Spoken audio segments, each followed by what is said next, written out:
Welcome to the Fintech One-on-One podcast. This is Peter Renton, chairman and co-founder of Fintech Nexus. I've been doing this show since 2013, which makes this the longest-running one-on-one interview show in all of fintech. Thank you for joining me on this journey.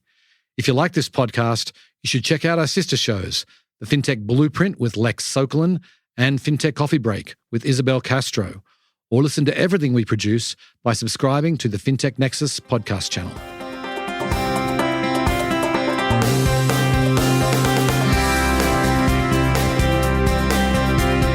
Before we get started, I want to remind you that Fintech Nexus is now a digital media company. We have sold our events business and are 100% focused on being the leading digital media company for fintech. What does this mean for you? You can now engage with one of the largest fintech communities, over 200,000 people, through a variety of digital products, webinars, in-depth white papers, podcasts, email blasts, advertising, and much more. We can create a custom program designed just for you. If you want to reach a senior fintech audience, then please contact sales@fintechnexus.com today. Today on the show, I'm delighted to welcome Sid Jajodia. He is the Chief Banking Officer of Revolut and the CEO of Revolut US. And Revolut is one of the biggest names in fintech globally. They began in London and are very strong in Europe and have been in the US for a bit over a couple of years. And wanted to get Sid on the show because I think what Revolut is doing is so interesting. We wanted to bring sort of this global perspective to fintech. And we talk about, obviously, what Revolut does, the products and that sort of thing. But we also talk about what's behind some of the moves they've made and why that they are really attacking fintech this way. Very different to pretty much any other fintech company globally. We talk about the new Revolut 10 product that was launched, what it is, why it's important. Sid provides his perspective on working with Nick Storonsky, one of the biggest names in fintech globally. And he also talks about what it's going to take to really scale the US in the similar way that it's done in other parts of the world. It was a fascinating discussion. Hope you enjoy the show. Welcome to the podcast, Sid. Thank you, Peter. Thanks for the opportunity. My pleasure. So we go back quite a long way, about a decade when you first got a job at Lending Club. So I've been following your career for some time, but why don't you give the listeners some of the highlights of what you've done today?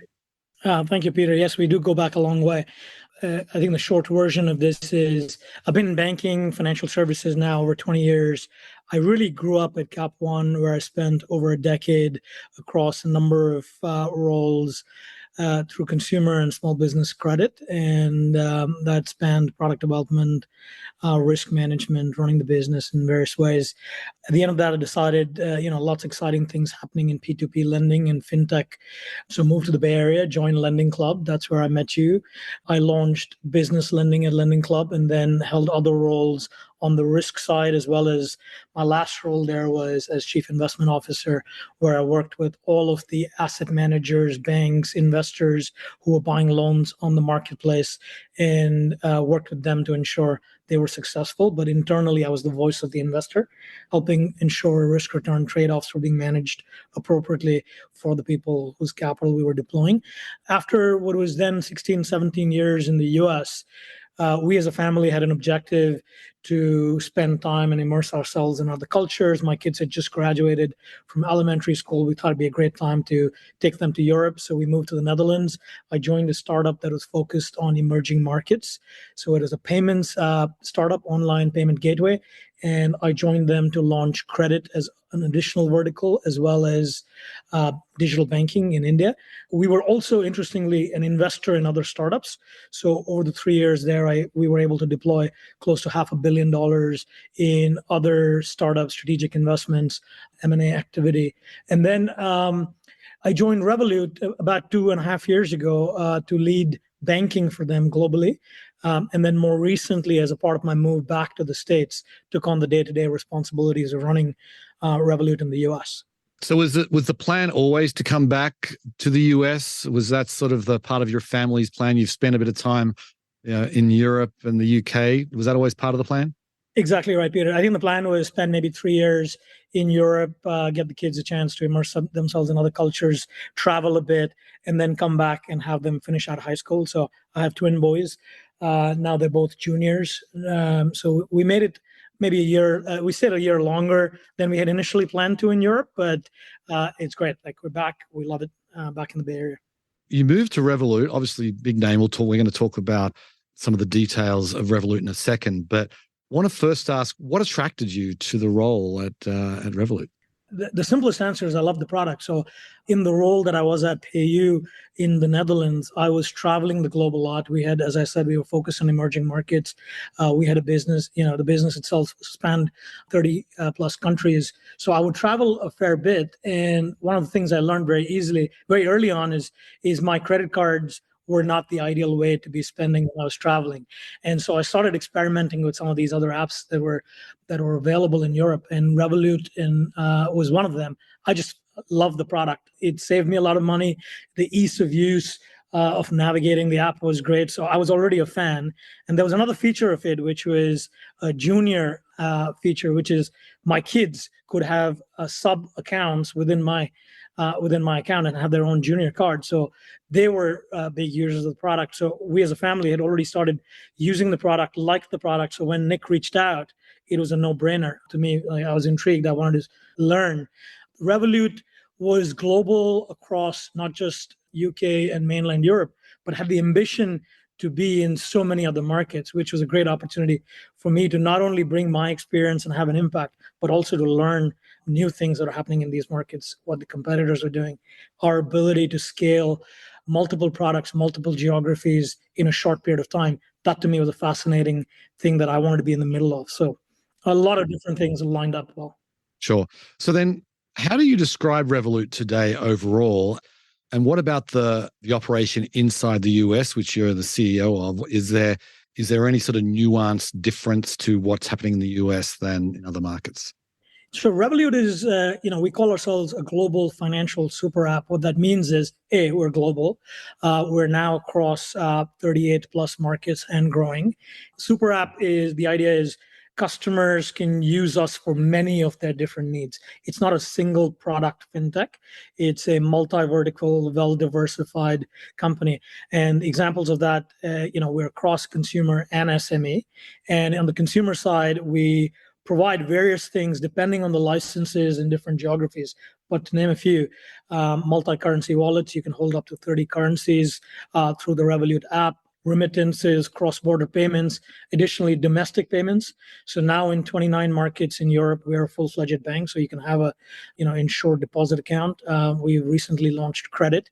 In other markets where we're not a bank yet, we have either through partnerships with banks or through digital e-money licenses, have the ability to, provide depository services, domestic payments. We've, over the last couple of years, started to scale our wealth and trading business. So in many markets, you can trade equities through the app. In Singapore, you can trade commodities as well, crypto trading on the app. In the US, we've launched a robo-advisor. We've just started testing it in the last few months, which we then plan to take globally. And then on the SME side, again, a bunch of different features, payments, cross-border payments, the ability to give employees unlimited number of virtual cards so you can distribute for different expenses. You can have different cards assigned, distributed to different employees with caps on them. We've integrated in certain markets like the UK, we've integrated with the payroll system of the government. So you can do payroll, a small business can do payroll for the employees through the Revolut app, but then it's directly connected to HMRC. So, the taxation and the reporting is managed directly. So again, like lots of different financial products. But then on top of that, in Europe, we also have a product called Stays. So we're building lifestyle features into the app. A consumer can book their hotels through the app, and depending on what subscription plan you have, you get 5%, 10% cash back on your hotel expenditures through Revolut.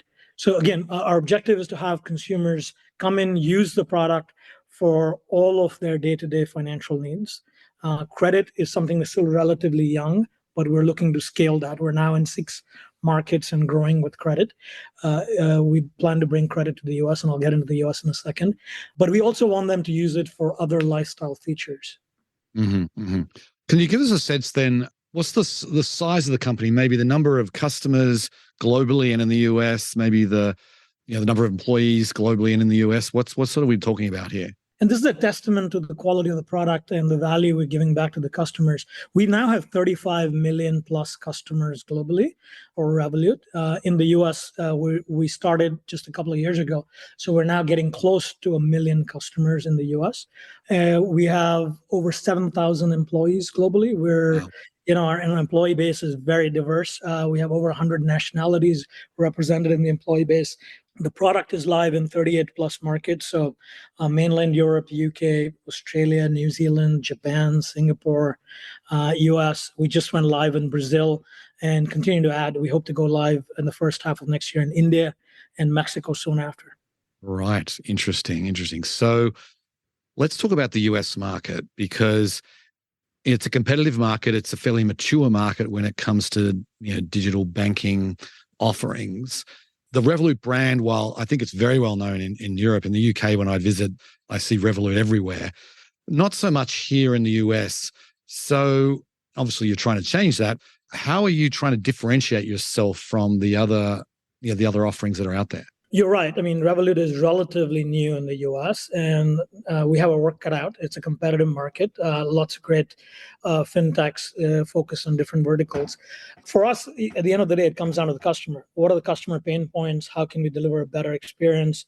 We are a one-stop shop, so that's one place where we're clearly differentiated from other places where you can do so many different things in one app. You don't need to fragment your financial life as much. So we look to continue to add on that in the US.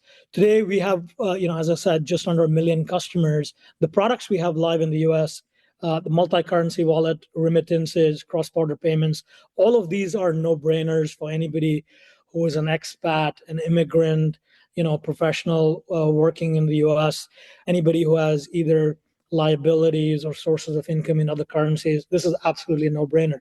But we're not limited to focusing on just immigrants and expats. We are building products that are for mainstream US. So we have domestic payments. You get a cashback debit card. We're just in the early stages of launching credit. We've just piloted it. Next year, we look to scale it.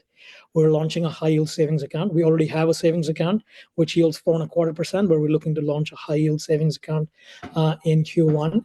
We have a license from FINRA, so customers can trade equities in the app. But we also, as I said earlier, we launched a robo-advisor product. So again, a broad suite of products. We're continuing to improve the products themselves with the end customer in mind. And the customers will tell us, as long as we're delivering value, we're delivering ease of use to them, we'll have permission to grow here. Who is the typical customer in the US, and is it similar across the globe, or is this a little different? Globally, we've seen customers of all ages and walks of life be our customers. In the US, because we're early in our journey here, what we've seen is the early adopters tend to be coastal, so urban. California, Texas, New York, some Florida, some of the coastal areas, urban centers, diverse populations.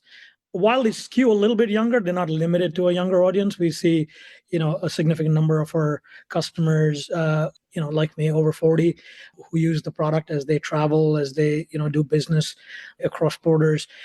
We've also seen some great adoption in recent quarters on the business side.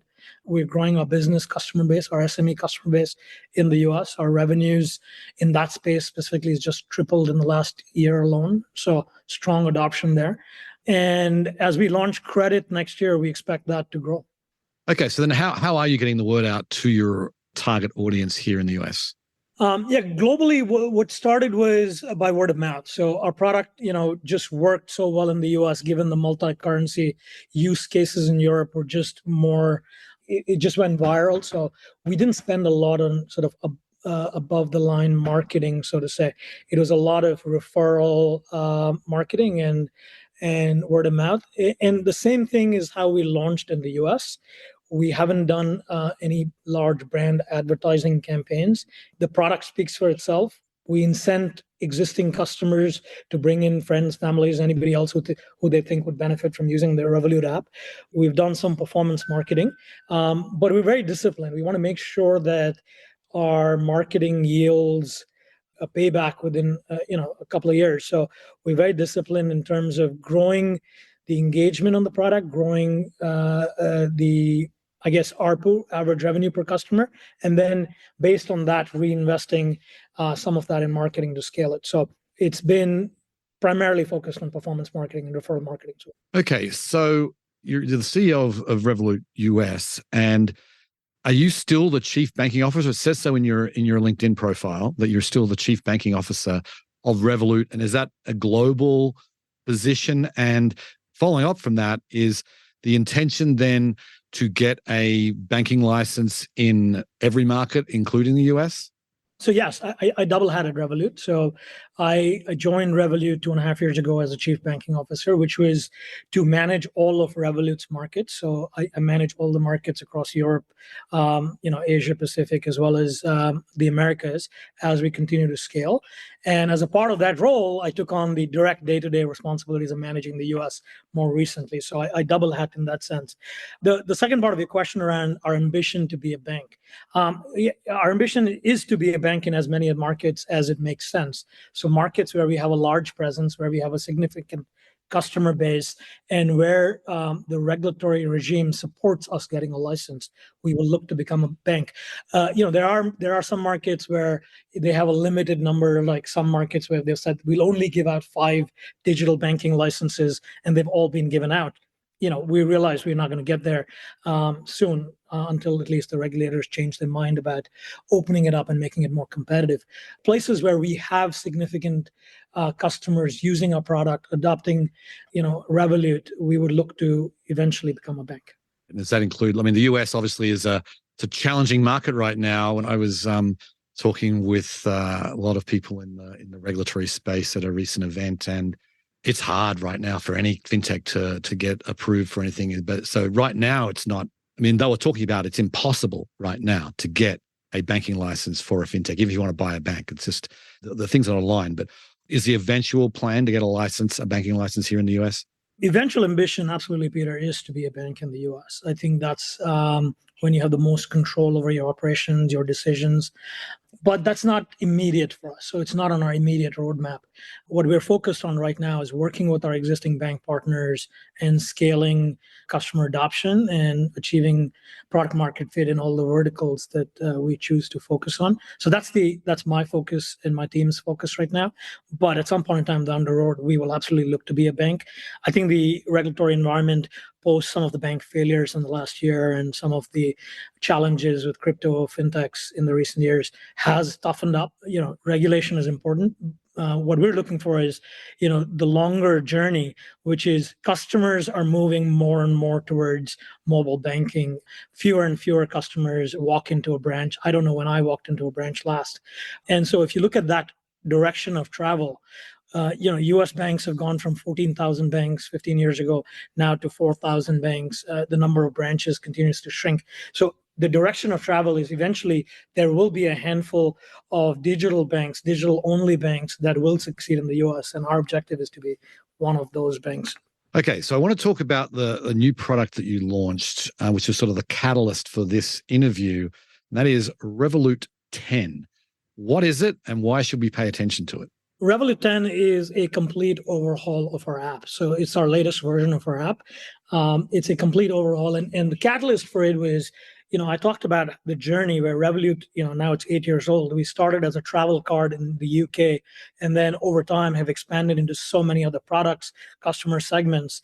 What that then needed was an overhaul of the app in a way where it was clearer for a customer both to discover the product set, the different products, find them, try them out, but also manage the app in a way where they could customize the widgets, have the things that they use more front and center, but then also customize it for their own sort of aesthetic. We have a bunch of different ways a customer can change the color of the background, organize the widgets, organize the information in a way that works for them. So the end objective was to allow a customer to organize their relationship with Revolut in a way that was most intuitive for the customer.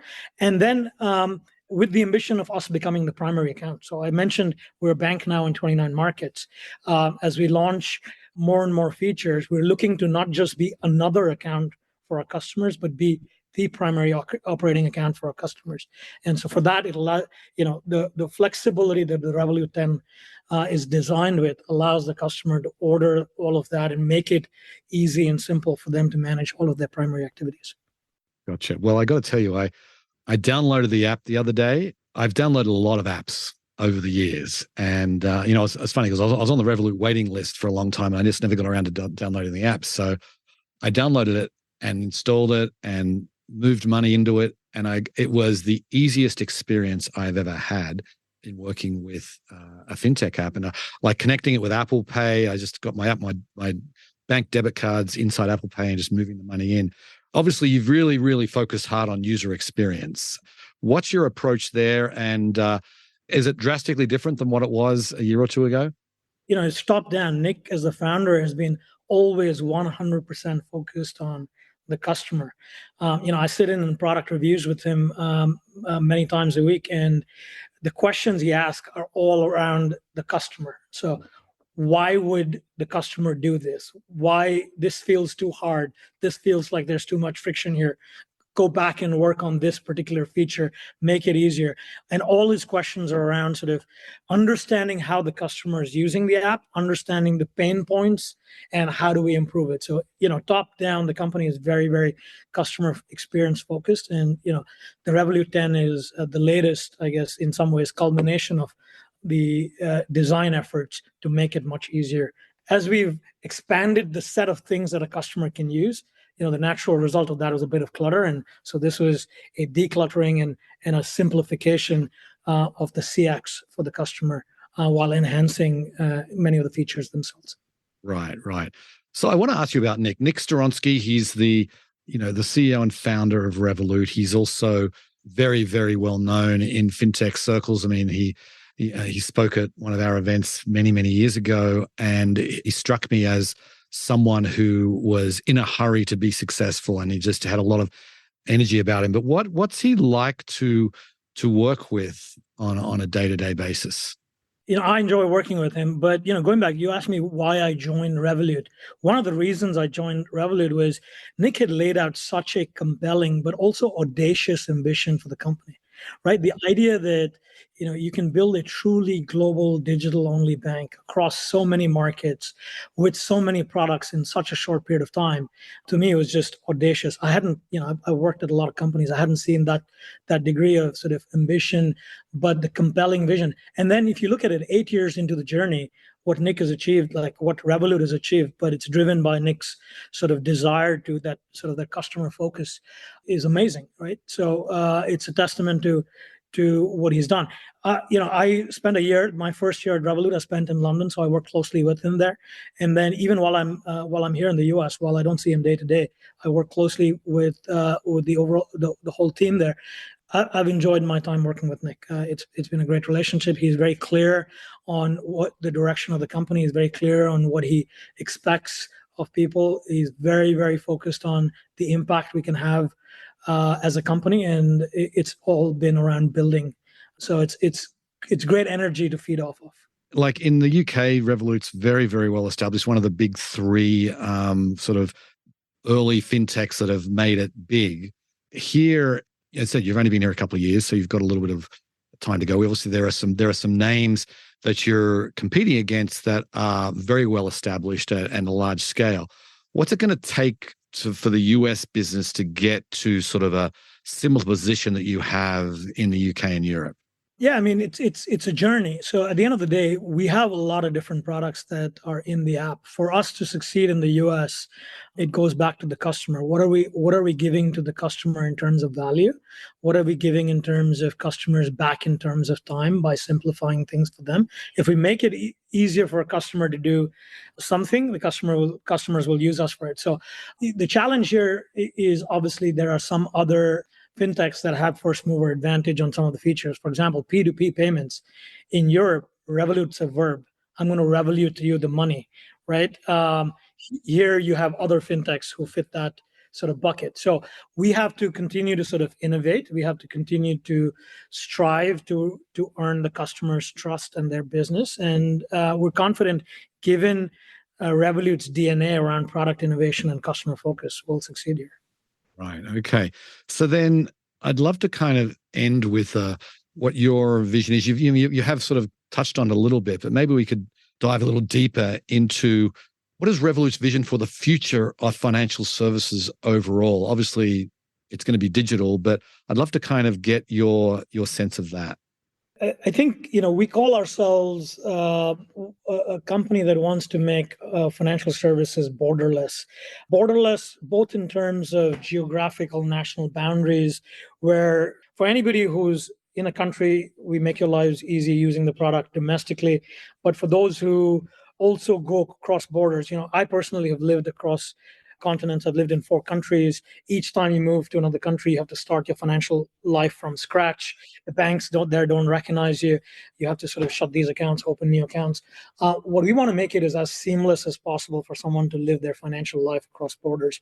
So that's sort of one clear ambition and future.